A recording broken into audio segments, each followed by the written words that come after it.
કહેવાય છે કે ગુજરાતના રાજકારણમાં જ્યારે જ્યારે ત્રીજો પક્ષ આવે છે ત્યારે સત્તા પક્ષને ક્યાંક ફાયદો થતો હોય છે અને વિપક્ષને ક્યાંક નુકસાન થતું હોય છે.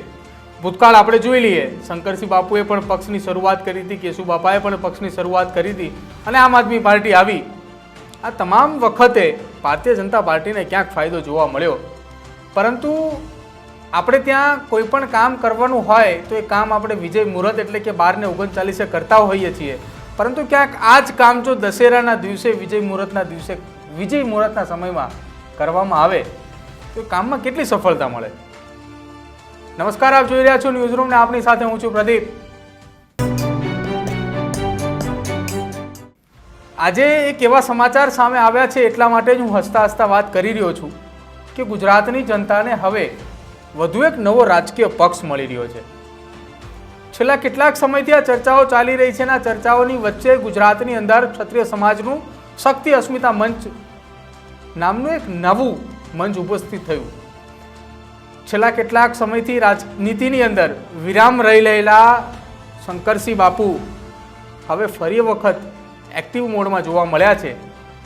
જ્યારે ક્ષત્રિય સમાજને એક મંચ ઉપર, રિયાસતી રજવાડાને એક મંચ ઉપર બાપુએ લાવવાનું નક્કી કર્યું હતું, ત્યારથી જ અમે કહેતા આવ્યા છીએ કે શંકરસિંહ બાપુ રાજનીતિની અંદર કંઈક નવા જૂની કરી રહ્યા છે. પરંતુ ના, દરેક વખતે બાપુએ એવું કહ્યું કે આ રાજકીય મંચ નથી, આ માત્ર સામાજિક મંચ છે.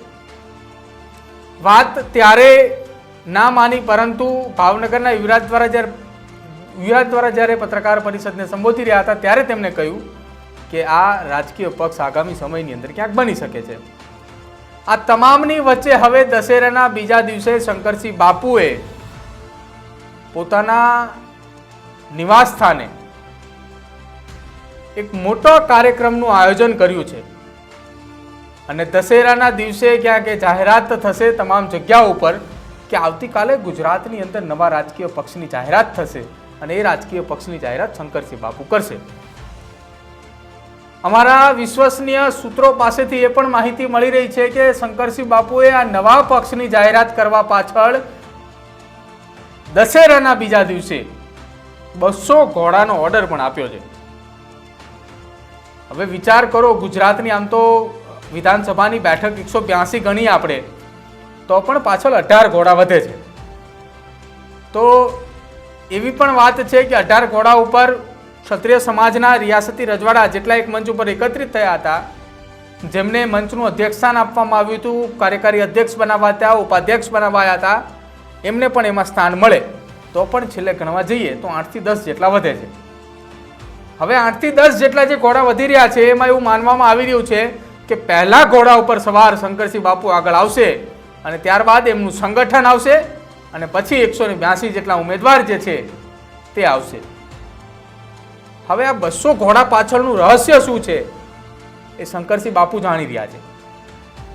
પરંતુ જે વાત દશેરાના દિવસે વાત થઈ હતી કે દશેરાના દિવસે નવા રાજકીય પક્ષનું એલાન થશે, એ તારીખની અંદર અને સમયની અંદર બદલાવ કેમ થયો એક પણ મહત્વની વાત છે. દશેરાના દિવસ જેવું વિજય મુહૂર્ત તો આમ તો કોઈ હોઈ ના શકે, પરંતુ બાપુ ગુજરાતની અંદર રાજનીતિના ચાણક્ય કહેવાય, તો એમને કંઈક વિચાર્યું હશે કે આપણે દશેરાના દિવસે નહીં પણ એના બીજા દિવસે જાહેરાત કરીએ. હવે જોવાનું રહેશે ગુજરાતની અંદર આવનારો આ ત્રીજો પક્ષ જે દશેરાના બીજા દિવસે કંઈક મોટો ધડાકો કરી રહ્યો છે અને એક સાથે 200 ઘોડા ઉપર સવાર એ 182 ઉમેદવારો પણ હોઈ શકે છે, એ ગુજરાતના રિયાસતી રજવાડાઓ પણ હોઈ શકે છે અને શંકરસિંહ બાપુની નવી રાજકીય પાર્ટીના એ હોદ્દેદારો પણ હોઈ શકે છે અને સંગઠનના આગેવાનો પણ હોઈ શકે છે. આપને શું લાગી રહ્યું છે શંકરસિંહ બાપુના આખા પ્લાનને લઈને?